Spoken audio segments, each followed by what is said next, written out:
మంచి సమరుడు చూశాడు. ఏం చేశాడో అతను చూశాడు, జాలిపడ్డాడు, దగ్గరికి వెళ్ళాడు, తన చేతిలోకి తీసుకున్నాడు, ద్రాక్షరసం తాగించాడు, గాయాలకు నూనె రాశాడు, తన గాడిద మీద ఎక్కించుకున్నాడు, పూట కూలి వాడి దగ్గరికి తీసుకెళ్ళాడు, అక్కడ ఉంచి అతనికి బాధ్యతను అప్పగించి పరామర్శించమని అప్పగించాడు.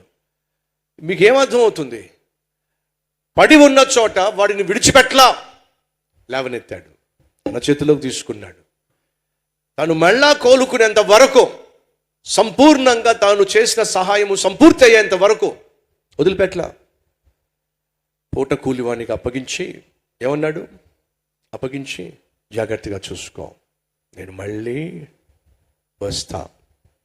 అలా అతనికి బాధ్యతను అప్పగించినప్పుడు ఏమిచ్చారట? దేనారములు.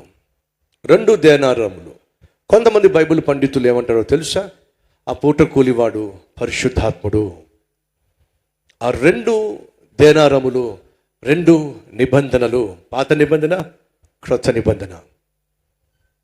కొంతమంది బైబిల్ పండితుల యొక్క అభిప్రాయం.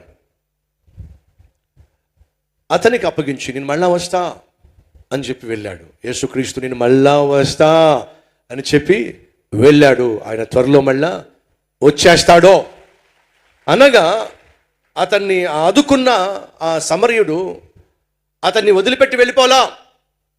అలాగే నిన్ను నన్ను రక్షించడానికి లోకానికి వచ్చి మరణించిన యేసు వదిలిపెట్టి వెళ్ళిపోలా.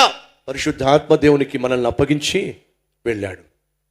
నేను వెళ్ళుట మీకు క్షేమం, నేను వెళ్ళి పరిశుద్ధాత్మ దేవుణ్ణి పంపిస్తాను.